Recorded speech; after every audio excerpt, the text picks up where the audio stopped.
For Sunday, March 16th, our reading is Genesis chapter 49. And tomorrow on Monday, we will wrap up Genesis. So we will wrap up our first book. We've been reading from Genesis. We've been reading from Matthew. We've been sprinkling Psalms and Proverbs in there. We're going to wrap up Genesis tomorrow. Since this is a 3-year plan, we won't come back to Genesis till January 1st of 2028. The 3-year plan has some advantages and disadvantages. And the 3-year thing is sort of a little bit of both. Books like Genesis, we won't see it for 3 years. Other books that are harder to read, I think of things like the first 9 chapters of Chronicles, which is just names. Sometimes you get done with those and it can kind of be a feeling, though it's probably not a correct feeling to have, that, hey, I don't have to read those for 3 years. But that's some of the advantages and strengths of the 3 years. Actually, the biggest strength, though, of doing a 3-year plan like this is it's doable. It's doable to read the Bible in 3 years. So Genesis chapter 29 today, you can see my dog there in the background, one of my dogs in the background. Genesis 49, then Jacob called his sons and said, "Gather around, and I will tell you what will happen to you in the days to come. Come together and listen, sons of Jacob. Listen to your father Israel. Reuben, you are my firstborn, my strength and the firstfruits of my virility, excelling in prominence, excelling in power, turbulent as water. You will not excel, because you got into your father's bed and you defiled it. He got into my bed. Simeon and Levi are brothers. Their knives are vicious weapons. May I never enter their council. May I never join their assembly. For in their anger they kill men, and on a whim they hamstring oxen.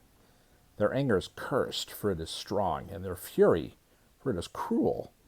I will disperse them throughout Jacob and scatter them throughout Israel. Judah, your brothers will praise you. Your hand will be on the necks of your enemies. Your father's sons will bow down to you. Judah is a young lion. My son, you return from the kill. He crouches, he lies down like a lion or a lioness who dares to rouse him. The scepter will not depart from Judah, or the staff from between his feet, until he whose right it is comes, and the obedience of the peoples belongs to him. He ties his donkey to a vine, and the colt of his donkey to the choice vine. He washes his clothes in wine, and his robes in the blood of grapes. His eyes are darker than wine, and his teeth are whiter than milk. Zebulun will live by the seashore, and will be a harbor for ships, and his territory will be next to Sidon. Issachar is a strong donkey. Lying down between the saddlebags, he saw that his resting place was good, and that the land was pleasant. So he leaned his shoulder to bear a load, and became a forced laborer. Dan will judge his people as one of the tribes of Israel. Dan will be a snake by the road, a viper beside the path that bites the horse's heels so that its rider falls backwards. I will wait for your salvation, Lord.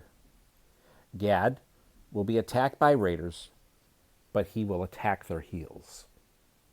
Asher's food will be rich, and he will produce royal delicacies.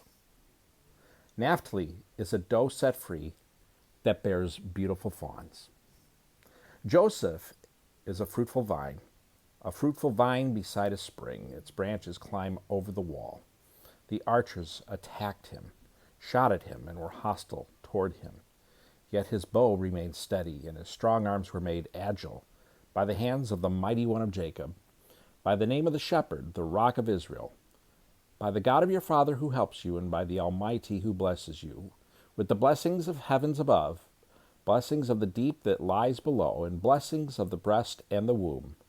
The blessings of your father excel, the blessings of my ancestors, and the bounty of the ancient hills. May they rest on the head of Joseph, on the brow of the prince of his brothers. Benjamin is a wolf. He tears his prey. In the morning he devours the prey, and in the evening he divides the plunder. These are the tribes of Israel, 12 in all. And this is what their father said to them. He blessed them, and he blessed each one with a suitable blessing. Then he commanded them, I am about to be gathered to my people. Bury me with my fathers in the cave in the field of Ephron the Hethite, the cave in the field of Machpelah near Mamre in the land of Canaan. This is the field Abraham purchased from Ephron the Hethite as burial property. Abraham and his wife Sarah are buried there. Isaac and his wife Rebekah are buried there, and there I buried Leah. The field and the cave in it were purchased from the Hethites. When Jacob had finished giving charges to his son, he drew his feet into the bed, took his last breath, and was gathered to his people. Genesis 49. I generally don't make commentary. I don't want to really interpret in the context right now. I just want to read and let the text speak.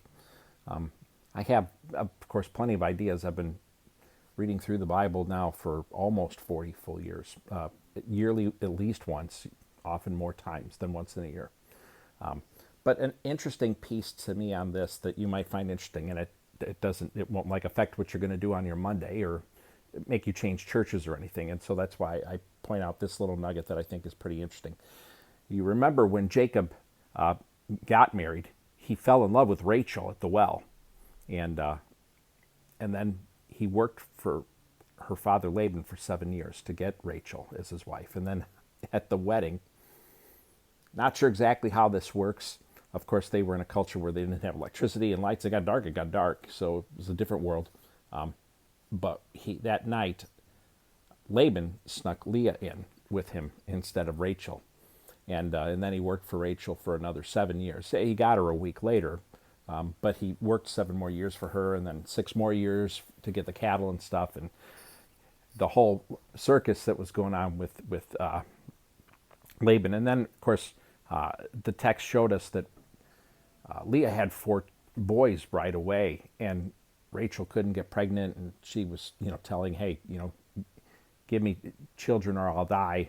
And Jacob's, saying, hey, obviously the problem's not with me. I'm not having problems. And so Rachel gave her handmaid to him. He had 2 kids with her. Leah gave her handmaid to him. He had 2 with her. Then he had 2 more with Leah.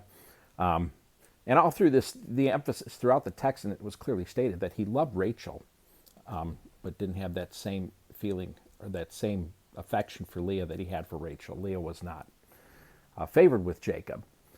But it's interesting to me in this chapter, Rachel died earlier. She died a while ago, several chapters back, and he buried her along the way. I don't remember the exact geographic location, what description it gave us. But it's interesting that at this point, at his death, he mentions that to bury him at the plot that Abraham bought back in Genesis 23 when Sarah died, and where Abraham's buried, and Sarah and Isaac and Rebekah, Jacob's parents, and Jacob says, and where I buried Leah. It's interesting to me that in the end, he chose to be buried by Leah. I'll leave it at that and do with it what you think. But I find that an interesting little tidbit. But so anyway, tomorrow we wrap up Genesis chapter 50 tomorrow. Have a good day.